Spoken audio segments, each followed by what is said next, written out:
Siguiendo con la cuestión de la Trinidad, aquí ya vemos cómo hay un cambio especial con la aparición de San Ireneo, o también conocido como San Ireneo de Lyon.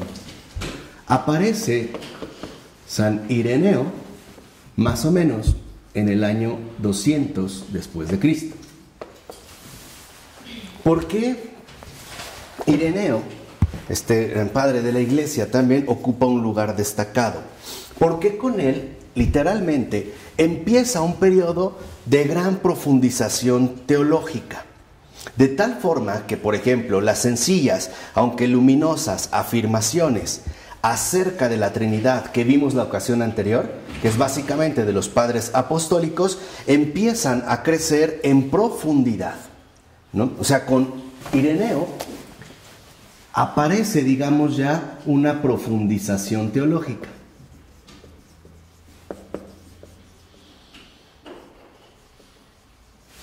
Que irá tomando terreno, por ejemplo, hasta llegar ya a un San Agustín o a un Clemente de Alejandría o incluso después también a un Ignacio de Antioquía.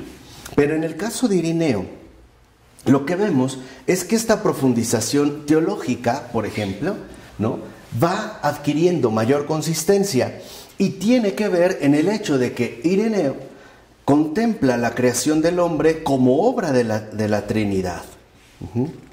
¿Por qué? Porque, por ejemplo, para Ireneo, él tiene la imagen del Padre y el Hijo y el Espíritu Santo son como sus dos manos. Vean, es como ya una profundización distinta. Es una misma persona, pero con tres rasgos particulares, ¿no? Entonces, por ejemplo, afirma Ireneo en su libro Contra las herejías. Dice, no tenía Dios necesidad de nadie para ejecutar lo que él mismo había predeterminado hacer. O sea, como si careciera de manos propias. ¿A qué se refiere en este sentido Ireneo? Que Dios hizo las cosas por sí mismo, que no requería algo ajeno. Por ejemplo, una materia a partir de la cual crear lo existente. No, Él es el verdadero creador de todas las cosas. Y Él le llama, dice, siempre están con Él el Verbo y la sabiduría, el Hijo y el Espíritu, por medio de los cuales y con los cuales hizo libremente todas las cosas.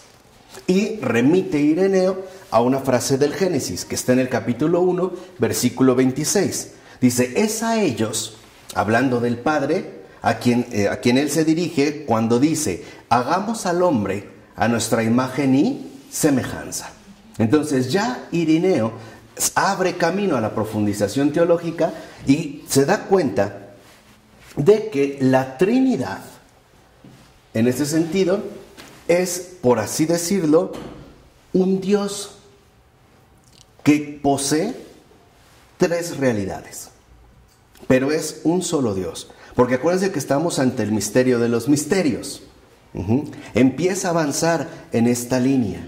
Y de hecho, Ireneo es el primero que empieza a apuntalar que Dios es uno en esencia, pero tres personas. Que va a ser lo que va a definir desde el 200 hasta el concilio de Constantinopla, 341, si mal no recuerdo, por ahí, el término fundamental del homousios, a imagen y semejanza, la ousia, ¿no? Lo iremos viendo. Pero esta profundización teológica conlleva a considerar que Dios es uno en esencia y tres personas. En tres personas. Uno, la esencia en este sentido no va a cambiar. Va a decir Ireneo, así se manifiesta un solo Dios Padre, que está sobre todo, por todo y en todo. El Padre está sobre todas las cosas, y Él, el Padre, es la cabeza de Cristo. Por todas las cosas actúa el Verbo. Y Él, el Verbo, Cristo, es la cabeza de la Iglesia. Y por eso en todos nosotros está el Espíritu. Y el Espíritu es esta agua viva que da el Señor a quienes creen rectamente en Él. o sea, aquellos que le aman y le conocen. Si lo vemos, estas afirmaciones ya tienen un matiz de mayor profundidad que las afirmaciones simples pero luminosas de los padres apostólicos que mencionamos la ocasión anterior. O sea, para Irineo, que Dios es uno en esencia y tres en persona, ¿no? Digamos, y tres personas, significa que la Trinidad es, por así decirlo, la única realidad absoluta. No hay algo más absoluto que la realidad. La manifestación de Dios se da a partir de tres personas, pero sin perder su única esencia. Y esto, por ejemplo, lo menciona en contra las herejías. Ya en el siglo III, avanzando los años 200, por ejemplo, aparece Tertuliano.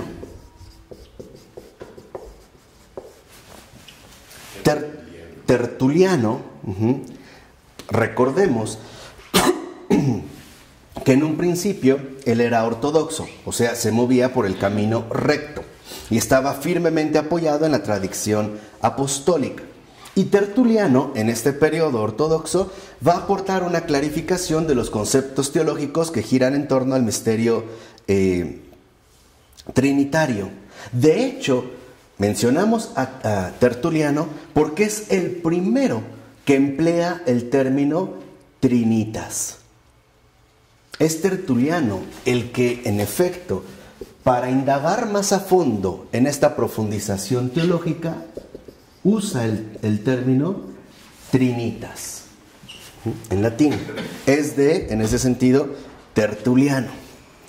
Pero, fíjense, recalcando que esta trinitas es única divinidad.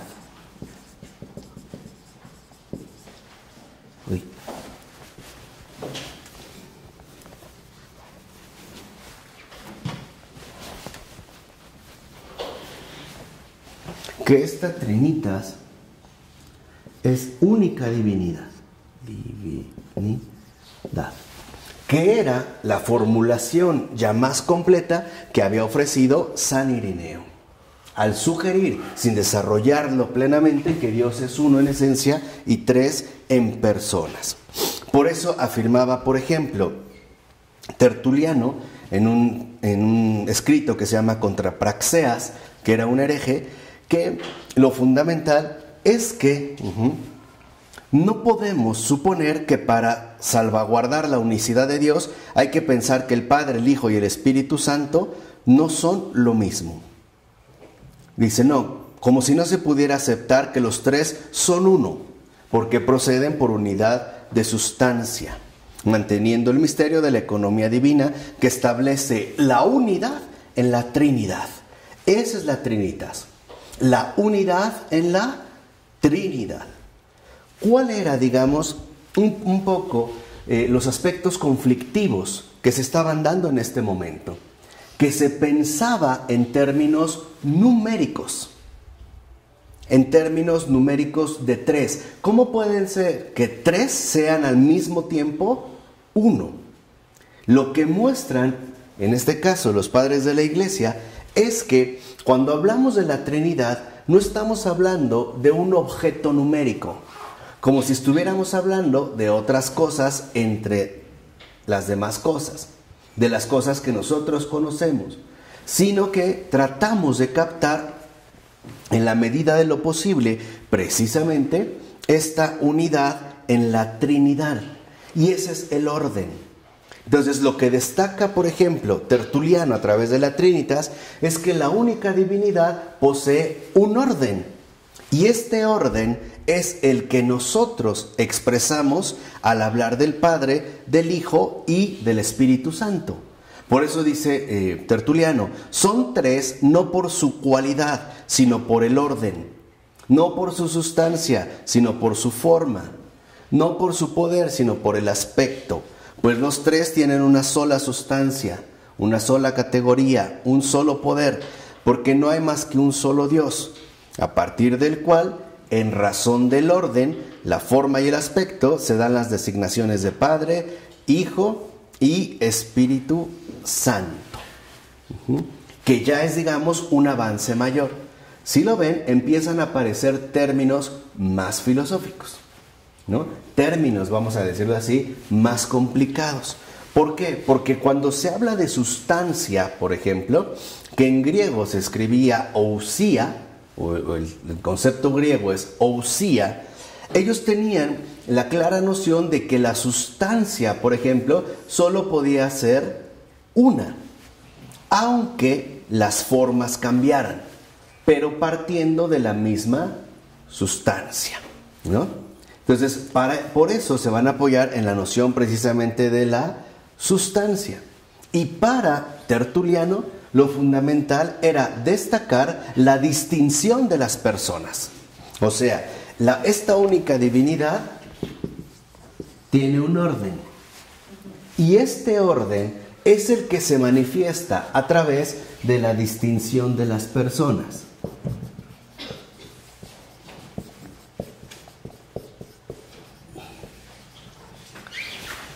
Ya sabemos quiénes son: Padre, Hijo y Espíritu Santo. Y, por ejemplo, añade Tertuliano: el Hijo promete que cuando haya subido al Padre, le pedirá que envíe al Paráclito, y lo enviará. Dice, nótese que es otro el que menciona que va a enviar. Y dice, y él, el Espíritu, recibirá de lo mío. Está citando a Juan, ¿no? Capítulo 16, versículo 14. Dice, como él lo recibe del Padre.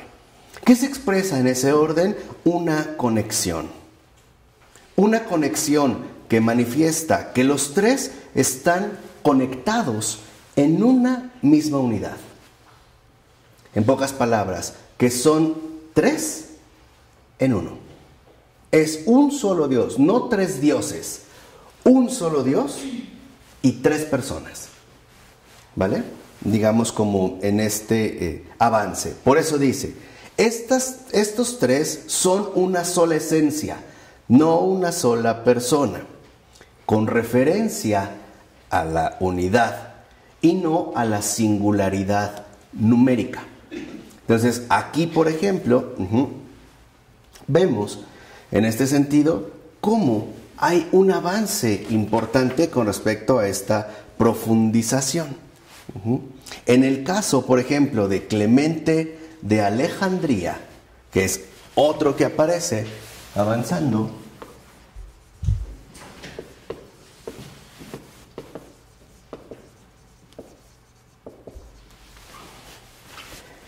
en el caso de Clemente de Alejandría, por ejemplo, al concluir su texto, el Pedagogo, él hace una plegaria en la cual, ante todo, lo que hace manifiesta es la fe en la Trinidad Divina. ¿Cuál era entonces, digamos, el aspecto fundamental en la cuestión de la Trinidad a partir de esta profundización teológica? Que se trata de una cuestión de fe.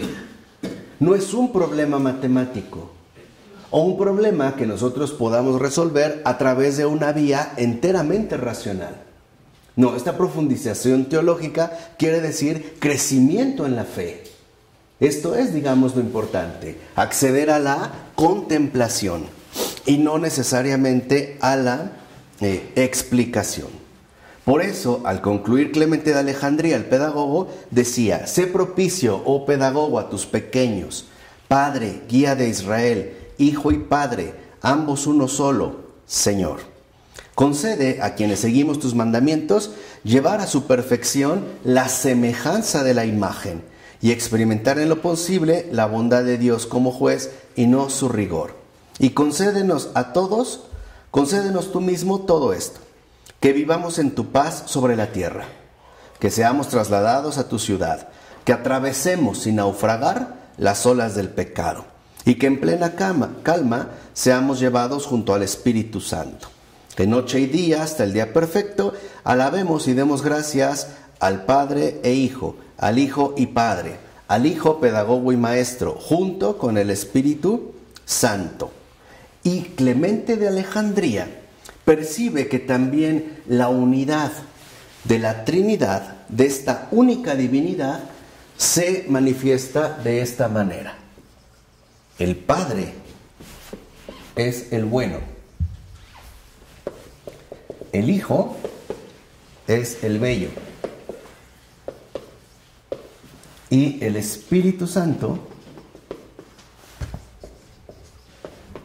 es el sabio.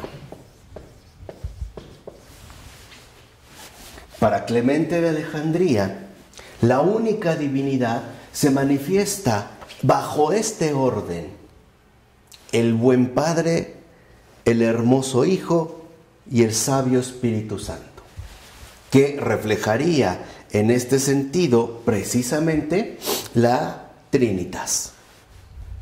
Si lo ven ahora, entonces empiezan, ¿no?, a detectarse en este sentido cómo la Trinidad no es un problema racional, es una cuestión de fe que involucra ciertamente la contemplación.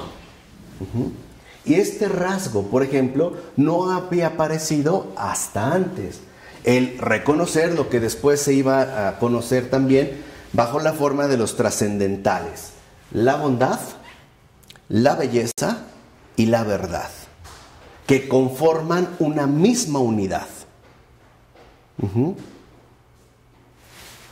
Donde hay bondad, hay belleza. Donde hay belleza, hay sabiduría o verdad. Y nunca van por separado. Siempre apelan a una misma unidad. ¿Vamos? Podían ser referencias, pero ya involucraban un nivel o una profundidad teológica mayor. Aquí, por ejemplo, aparece después Orígenes, que en el caso, por ejemplo, de Orígenes, que es un gran teólogo, y eso nadie lo niega, ¿no? Orígenes, él, por ejemplo, también se va a pegar a la fe de la Iglesia en la Trinidad Divina, aunque parece mostrar una tendencia de subordinar al Padre, tanto al Hijo como al Espíritu Santo. Y él comienza, por ejemplo, haciendo la siguiente afirmación en su escrito de los Principios, en su tratado de los Principios. Y se puede preguntarse por qué cuando un hombre viene a renacer para la salvación que viene de Dios, está hablando del bautismo, hay necesidad de invocar al Padre y al Hijo y al Espíritu Santo, de suerte que no quedaría asegurada su salvación sin toda la Trinidad. Y esta es otra luz importante. Si Clemente de Alejandría ya había definido al bueno, al bello y el sabio, Orígenes se da cuenta, en su gran capacidad teológica e intelectual, que la Trinidad es la salvación misma. Que en la salvación está involucrada y comprometida la Trinidad desde el principio. Y por eso, cuando en el bautismo o el bautismo se realiza en el nombre del Padre y del Hijo y del Espíritu Santo, lo que estamos haciendo es no olvidar que la invocación de la Trinidad es la confirmación de la salvación. El compromiso de salvación es el compromiso profundo de la Trinidad. Y por ello, Orígenes podrá afirmar lo siguiente. Dice: en mi opinión, las operaciones del Padre y del Hijo se extienden no solo a los santos, sino también a los pecadores. Y eso también le da una amplitud mayor. Dice: y no solo a los hombres racionales, sino también a los animales y a las cosas inanimadas, es decir, a todo lo que tiene existencia.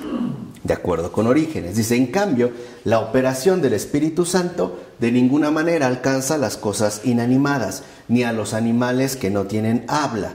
Ni siquiera puede discernirse en los que, aún dotados de razón, se entregan a la maldad y no están orientados hacia las cosas mejores. Aquí empezamos a ver cómo Orígenes intuye que el Espíritu Santo es el que va logrando la santificación de los hombres, ¿no? En este caso, de los seres humanos. Entonces dice, por ejemplo, la acción del Espíritu Santo en ese sentido, está limitada a los que se van orientando hacia las cosas mejores y andan en los caminos de Cristo Jesús. O sea, la acción del Espíritu Santo nos conduce a la permanencia en Dios. Que es también, digamos, otras de las indagaciones en ese sentido de Orígenes. Por eso para Orígenes algo es claro: el misterio de la Trinidad solo puede ser aceptado y confesado por la fe. O sea, en primer lugar, fíjense, ¿qué requiere la salvación? Confesión. ¿Qué hacemos al hablar o al invocar el nombre del Padre y del Hijo y del Espíritu Santo? Confesamos a Dios. Hacemos nuestra verdadera confesión de fe. Eso es lo que hacemos. ¿Sí se va entendiendo? Eso es lo que hacemos. Hacemos nuestra confesión de fe. No quiere decir que lo entendemos. No quiere decir que lo explicamos. Quiere decir que lo confesamos. O sea, que comenzamos en este caso con la fe. O sea, con la fidelidad al misterio que nos ha sido revelado. Y una vez confesado, después es aceptado. Perdón, sería al revés. Primero aceptado, acepto el misterio y después lo confieso. Entonces, en el momento, otra vez, fundamental del bautismo, lo que hacemos es aceptar el misterio de la Trinidad y por lo tanto confesar el misterio de la salvación. Se vuelve a ver reflejada, digamos, en este sentido, la orden de la de salvación. Por eso insiste Orígenes. Dice, para el faraón, el que sigue a Dios se equivoca, porque el camino de la sabiduría es tortuoso, tiene muchas curvas, muchas dificultades y muchas estrecheces. De este modo, cuando confiesas que hay un solo Dios y en la misma confesión afirmas que el Padre, el Hijo y el Espíritu Santo son un solo Dios, cuán tortuoso, cuán inextricable parece esto a los infieles. Qué inexplicable les parece. ¿Por qué? Porque no han dado el primer paso de la ¿qué? De la aceptación. Por eso no lo pueden recorrer. Si no se da este paso en fe de aceptación, no pueden llegar a la confesión, ¿no? Digamos, las dificultades que se pueden presentar. Y dice adelante también Orígenes. Aún más, cuando les dices que el Señor es la majestad, cita la primera carta de Corintios, capítulo 2, versículo 8, que fue crucificado, y que el Hijo del Hombre es el que ha bajado del cielo, Juan, capítulo 3, versículo 13, cuán tortuosas y difíciles parecen estas cosas. El que las oye, si no las oye con fe, dice que estos se equivocan. Y aquí viene la recomendación de Orígenes. Pero tú, mantente firme y no dudes de esta fe, sabiendo que Dios te muestra el camino de esta fe, que es justo lo contrario del efecto pluralista del mundo contemporáneo. ¿Se han dado cuenta o no? Vean, vuelvo a repetir porque esto lo escribió Orígenes en su tratado de las homilías sobre el Éxodo. Pero lo que vemos aquí es que dice Orígenes, tú mantente firme y no dudes de esta fe, sabiendo que Dios te muestra el camino de esta fe. ¿Cómo te ha mostrado Dios el camino de esta fe? A través de su salvación, a través de su Trinidad, a través de su orden, el Padre, el Hijo y el Espíritu Santo. ¿Vamos? Ya estamos como en otro orden.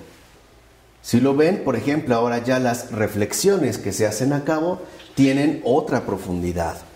Ya no son, digamos, como observaciones tan simples de ir captando. Y después vendrá San Cipriano. San Cipriano, lo voy a poner por aquí.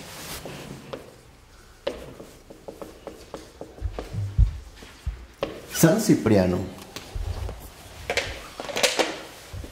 por ejemplo, él considera que la Trinidad y la unidad de Dios proviene, o mejor dicho, sustenta la necesaria unidad de la Iglesia. Ahora, para San Cipriano, la Trinidad es justamente lo que sostiene y fundamenta a la misma Iglesia. Dice San Cipriano en su texto, La unidad de la Iglesia. Dice el Señor, yo y el Padre somos uno. Cita Juan, capítulo 10, versículo 30. Y está escrito además del Padre, del Hijo y del Espíritu Santo. Los tres son uno. Cita la primera carta de Juan, capítulo 5, versículo 7. Dice, y cree alguien que esta unidad, que proviene de la firmeza de Dios y que está vinculada a los misterios celestes, puede romperse en la Iglesia y escindirse por conflicto de voluntades opuestas. Aquí vemos otro rasgo fundamental de Cipriano, siguiendo esta profundización teológica. Para Cipriano, la Trinitas, o sea, la Trinidad, es ausencia total de oposición.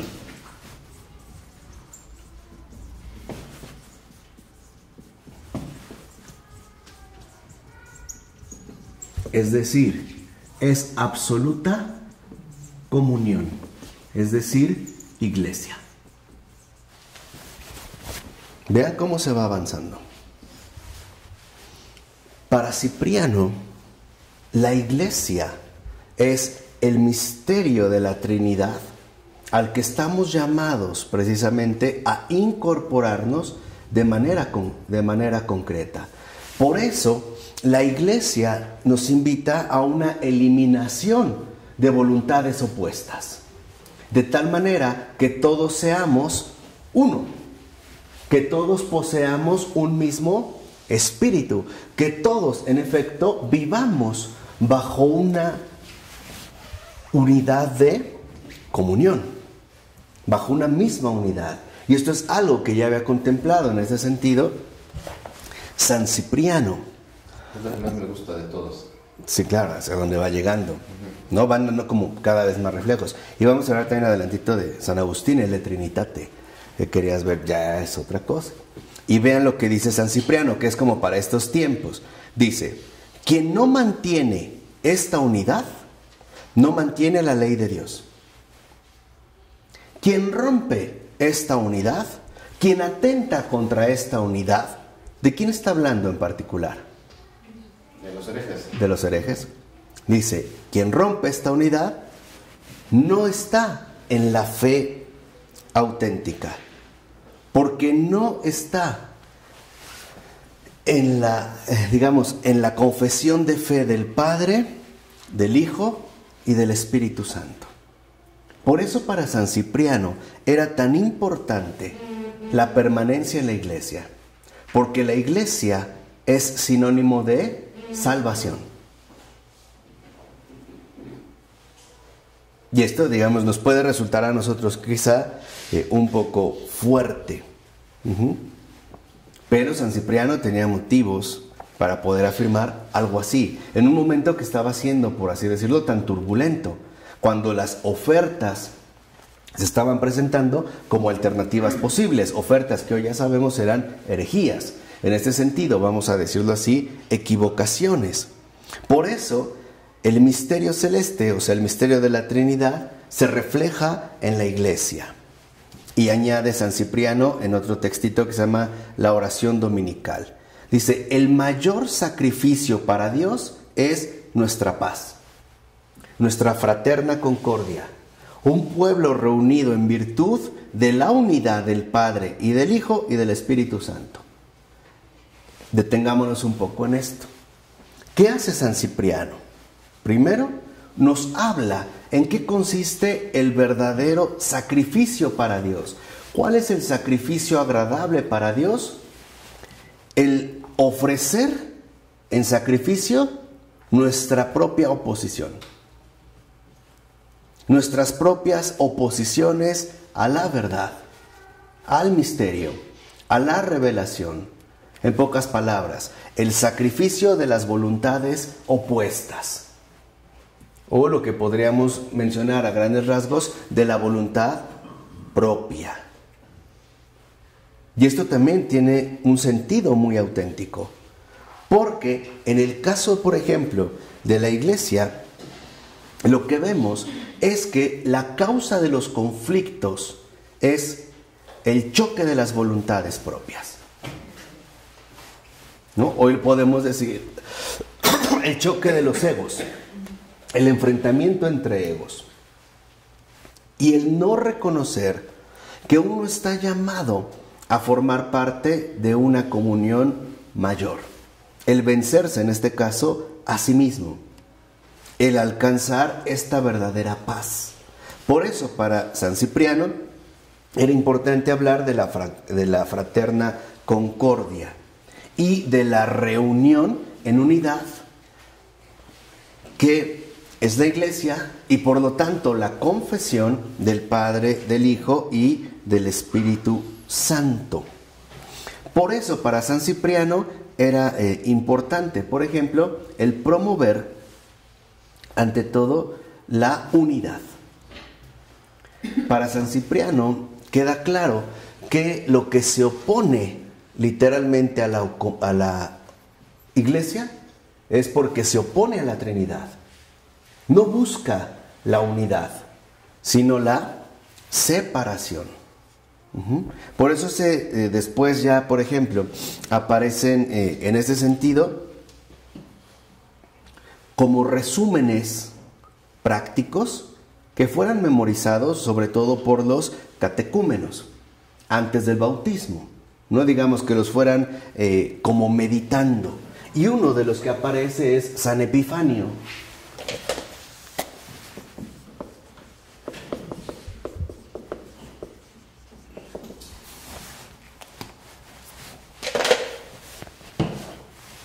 Con San Epifanio de Salamina se empiezan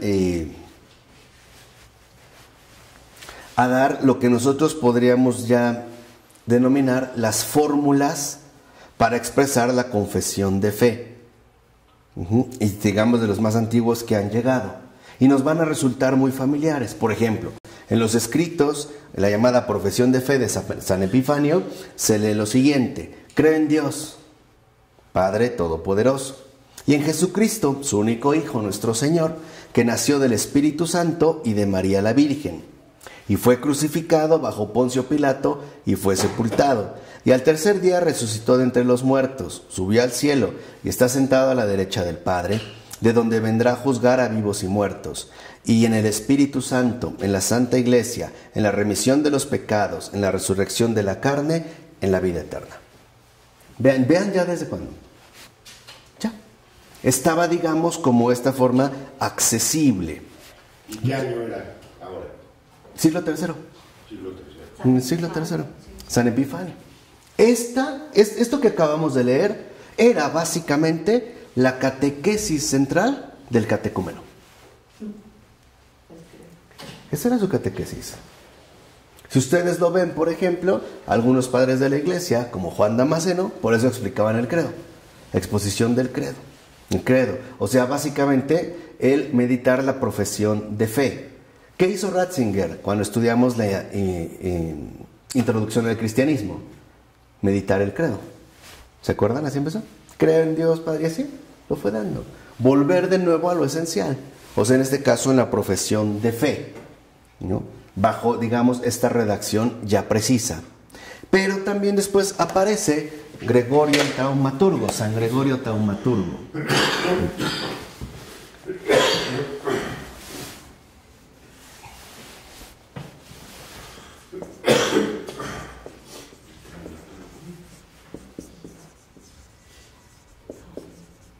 Aparece después ya San Gregorio Taumaturgo.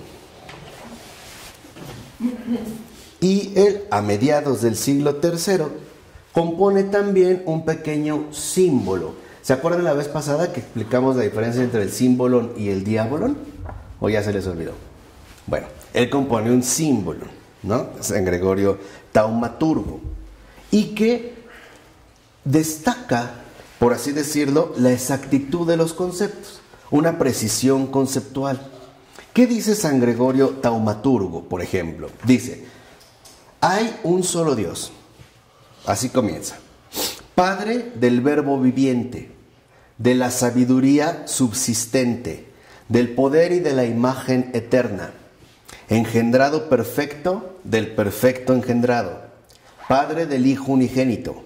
Hay un solo Señor, único del único, Dios de Dios, figura e imagen de la divinidad, verbo eficiente, sabiduría que abraza todo el universo y poder que da la existencia a todas las criaturas. Hijo verdadero del verdadero Padre, invisible del invisible, incorruptible del incorruptible, inmortal del inmortal, eterno del eterno. Y hay un solo Espíritu Santo que tiene su subsistencia de Dios y fue manifestado a los hombres por el Hijo, imagen del Hijo, imagen perfecta del perfecto, vida, causa de los vivientes, manantial sagrado, santidad que comunica la santificación, en quien se manifiestan Dios Padre, que está por encima de todos y en todos, y Dios Hijo, que está a través de todos. Y así, ni el Padre le faltó nunca al Hijo, ni el Espíritu Santo al Hijo, sino que sin variación ni mudanza, la misma Trinidad ha existido siempre, en su exposición de la fe. Esto, digamos ya aunque muy sintetizado, era el no perder de vista que el misterio divino es el misterio trinitario, sin buscar, digamos, la división. Después aparece en el 235, por ejemplo, San Hipólito de Roma.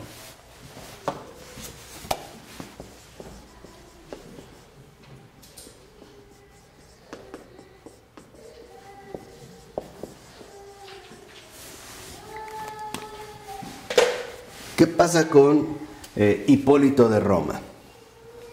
Él, por ejemplo, compuso sobre todo algunos textos litúrgicos. Lo va a introducir, digamos, en textos litúrgicos. E incluso llega a realizar como plegarias eucarísticas, que van a ser utilizados precisamente en las celebraciones litúrgicas. En uno de ellos menciona, te damos gracias, oh Dios, por medio de tu amado Hijo Jesucristo, el cual nos enviaste en los últimos tiempos como Salvador, Redentor nuestro y como anunciador de tu voluntad. Él es tu Verbo, por quien hiciste todas las cosas y en el que te has complacido. Lo enviaste desde el cielo al seno de una virgen, Él fue concebido y se encarnó, y se mostró como Hijo tuyo, nacido del Espíritu Santo y de la Virgen. Él, cumpliendo tu voluntad y conquistándote un pueblo santo, extendió sus manos para librar del sufrimiento a los que creyeron en ti. Te pedimos que envíes tu Espíritu Santo a la oblación de la Santa Iglesia. En este texto litúrgico vemos otra vez ya la insistencia clara de esta profesión de fe. Vamos a decir, de estas profesiones de fe que en efecto se han ido desarrollando a lo largo de esta profundización. Ahora, tenemos que recordar que, en primer lugar, la revelación de Dios como Trinidad es un don. Un don que se le ha, digamos, en este sentido, dado a la Iglesia desde el principio, para custodiarlo con fidelidad.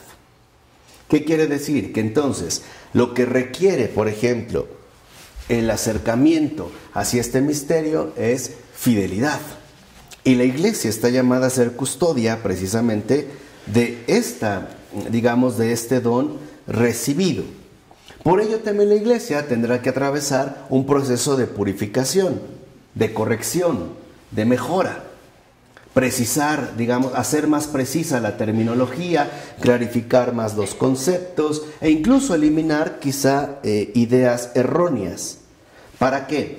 Para acercarse mejor a este misterio.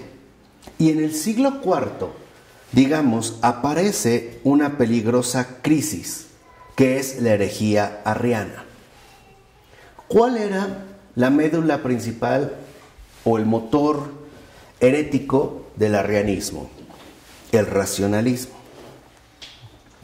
Porque para los arrianos, o sea, para los seguidores de Arrio, lo importante es que el misterio sea asequible a la razón humana. Es tratar de ajustar el misterio a nuestra propia capacidad humana, a nuestra propia racionalidad humana. ¿Vamos? Y esto es lo que va a desvirtuar el misterio y va a conducir precisamente hacia las herejías. ¿Por qué? Porque dentro de esta línea, por ejemplo, se podía considerar dos cosas. La primera es que las personas divinas solo sean diversas manifestaciones del único Dios. ¿Qué quiere decir? Que en realidad no hay tres personas. Hay tres manifestaciones. Es quitarle la realidad concreta a la única divinidad. Es convertir a las personas en apariencias. Decir que se manifiesta como Padre, pero es eso, una manifestación, no es una realidad concreta. O bien, en este sentido también, que el Verbo, por ejemplo, es como una criatura, claro, extraordinaria, pero criatura. O que ha sido un hombre elevado por Dios a una especie de iluminación especial. Y en este sentido, por ejemplo, ante estas desviaciones, ahora era lo más importante para la Iglesia retomar la fidelidad al misterio recibido. Por eso entendemos cómo en esta fase intervienen de manera providencial los concilios. Lo que buscan los concilios es, eliminar los errores que están propagando las nuevas herejías. Y dos son los concilios que van a destacar en este sentido. El primero es el concilio de Nicea, en el año 325, convocado por Constantino, por el emperador Constantino. Y el segundo, el imperio de Constantinopla, que se lleva a cabo en el año 381. ¿Qué pasa en este caso, por ejemplo? Alejandro, que fue obispo de Alejandría, denuncia enseguida esta herejía. Ese es, digamos, como el primer paso que se da. ¿De qué manera lo hace? En una carta que envía precisamente hacia Constantinopla. Dice este obispo de Alejandría, dice: debemos reservar al Padre ingénito su propia dignidad, proclamando que nadie es la causa de su existencia. Pero al Hijo hay que reconocerle el honor que le corresponde. Es decir, el ser engendrado del Padre, que carece de principio, y tributándole también toda adoración. A Él también le pertenece las expresiones fue, siempre y antes de todos los siglos. Y de ningún modo negarle la divinidad. Entonces, lo que vemos es que en efecto la herejía atenta contra el corazón mismo del misterio, o sea, contra la Trinidad. El que va a salir al quite, o el que va a ser incluso apodado el campeón de la fe en estas controversias, es San Atanasio. O el que destaca aquí es San Atanasio.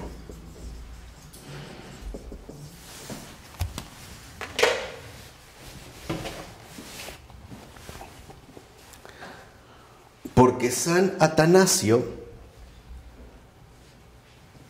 de hecho, es el que va como a ejemplificar en su propia vida la fe proclamada en el Concilio de Nicea. Por ejemplo, en una de sus cartas doctrinales, de hecho la carta 4 que dirige a Serapión, Atanasio dice lo siguiente. Dice: existe una Trinidad santa y perfecta, de la cual se afirma que es Dios en el Padre, en el Hijo y en el Espíritu Santo.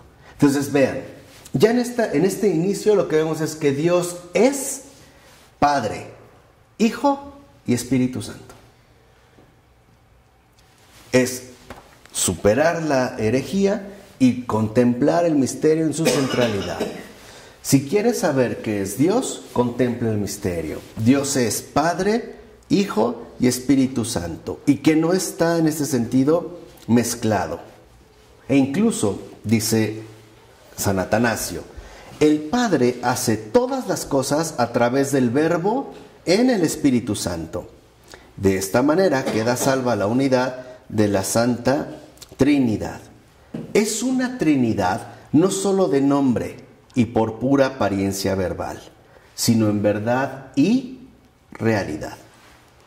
Digamos, es como el punto central de Atanasio. Dice, pues así como el Padre es el que es, así también su Verbo es el que es, y es Dios sobre todos. Y el Espíritu Santo no está privado de existencia real, existe y tiene verdadero ser. Entonces lo que afirma San Atanasio en este sentido es que la Trinidad no es un mero nombre, es una realidad.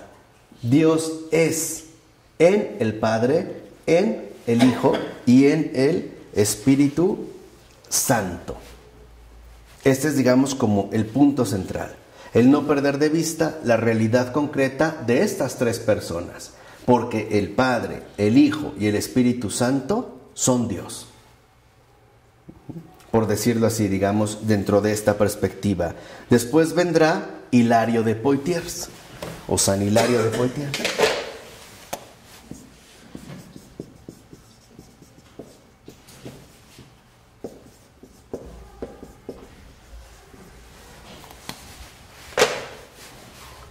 Hilario de Poitiers va a realizar en Occidente una labor semejante a la que hizo Atanasio en Oriente, es decir, en Alejandría. Y lo va a hacer a partir de un profundo fundamento bíblico. ¿Qué dice San Hilario de Poitiers en su texto La Trinidad? Vean, es suficiente para los creyentes atender a la palabra de Dios que llega a nuestros oídos mediante el testimonio del evangelista. Es suficiente que nos es transmitido con la fuerza misma de su verdad cuando el Señor dice: id pues ahora y enseñad a todos los pueblos, bautizándolos en el nombre del Padre y del Hijo y del Espíritu Santo, citando a Mateo. Y hace esta pregunta: ¿qué puede haber en efecto por lo que toca al misterio de la salvación del hombre que no esté aquí incluido? Entonces, ¿qué es suficiente para el creyente? Saber que Dios es Padre, Hijo y Espíritu Santo. Y ya ahí insiste, ¿no? Digamos como en este punto fundamental. La confesión. La confesión del Creador. La confesión del unigénito y del don. Por eso dice Hilario: uno solo es el creador de las cosas, uno es efectivamente Dios Padre, del cual provienen todas las cosas. Y uno solo es el unigénito, nuestro Señor Jesucristo, por el cual se ha hecho todo. Y uno solo es el Espíritu, o sea, el don que está en todos. Si lo vemos, sigue siendo como un énfasis concreto en no perder de vista la dimensión de la confesión. Y el que a mí en lo personal más me agrada, y con eso vamos a terminar hoy, es Cirilo de Jerusalén. Porque San Cirilo, ya no caben los santos, ya no sabemos de dónde ponerlo.